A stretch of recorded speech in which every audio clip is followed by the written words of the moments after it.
पिछले जन्म में मैं तथा कथित जस्टिस के बहकावे में आ गया था और मैंने अपने ही अंडरवर्ल्ड पिता को फांसी के तख्ते तक पहुंचा दिया था। जाने से पहले उनके दिल में मेरे लिए जरा भी शिकायत नहीं थी। उनकी आंखों में सिर्फ मेरे लिए संतोष और उम्मीद थी। जब पिता एग्जीक्यूशन ग्राउंड पर गिर पड़े तभी मुझे सच्चाई का एहसास हुआ। वह तथा कथित जस्टिस दरअसल बड़े लोगों की मनमानी और कमजोरों पर ऑपरेशन करने का एक टूल भर था। अंधहीन रिग्रेट और गिल्ट की लहरों ने मुझे पूरी तरह डुबो दिया, इतना कि सांस लेना भी मुश्किल हो गया। जब मैंने दोबारा आंखें खोली तो पाया कि मैं पुनर्जन्म लेकर ठीक उस पल में लौट आया हूँ जब पिता गैंग वॉर के लिए निकलने वाले थे। यान से उठ गया है तो जल्दी स्कूल वापस जा, यहाँ हालात खराब है, थोड़ी देर में लड़ाई शुरू होगी, कहीं खून से लथपथ मत हो जाना। पिता ने यह रफ वार्निंग दी, लेकिन उनके लहजे में छिपी चिंता साफ महसूस हो रही थी। फिर वह मुड़े और कमरे में मौजूद भालू जैसे विशाल शरीर वाले आदमियों पर गरज उठे। क्या कर रहे हो सब, जल्दी करो, चाकू कहाँ है? वही जो अभी तेज कराया था। लू ये जिसका निकनेम जंगली मुर्गा था, पिता का सबसे वफादार आदमी था। पिछले जन्म में इसी गैंग वॉर में उसका हाथ बेरहमी से काट दिया गया था और वह पूरी जिंदगी के लिए डिसेबल्ड हो गया था। बाकी उम्र दर्द और पछतावे में बिताई थी। भाइयों, चेन से उस हरामी ने मेरे सिर पर चढ़कर नाचना शुरू कर दिया। हमारा सप्लाई सोर्स छीन लिया, हमारी गाड़ियां तोड़ दी और आज हमारे इलाके पर भी कब्जा करना चाहता है। क्या हम यह सब सह लेंगे? कभी नहीं। भाइयों की गर्जना से पूरी छत कांप उठी। हर आवाज गुस्से और किलिंग इंटेंट से भरी थी। पिता ने सामने का दृश्य देखा और उनकी आंखों में मौजूद आखिरी झिझक भी गायब हो गई। उसकी जगह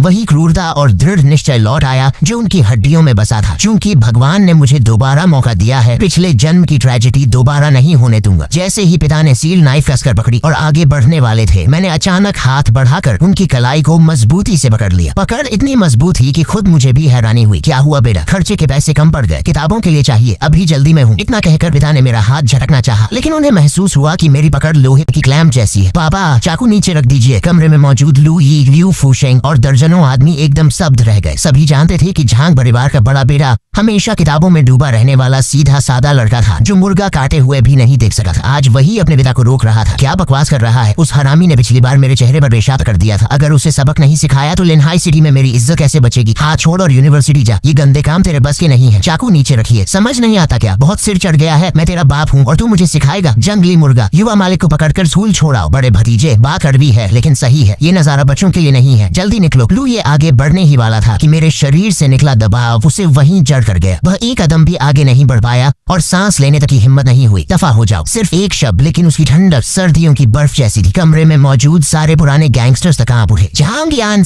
तेरा दिमाग खराब हो गया है क्या? मैं ये सब किसके लिए कर रहा हूँ? तेरे लिए ही तो पैसे कमा रहा हूँ ताकि कल को तेरी शादी हो सके, घर खरीद सके। रास्ते से हट जा। पिता गुस्से से भड़बड़े और पूरी ताकत लगाकर मेरा हाथ छड़ा दिया, लेकिन अगले ही पल मैं बिजली की तरह आगे बढ़ा। किसी की प्रतिक्रिया देने से पहले मेरा दायां हाथ आगे निकला और पिता की कलाई को पकड़ लिया। उंगलियां उनकी नस पर इतनी जोर से दब गईं कि उनके हाथ से भारी सील नाइफ छूकर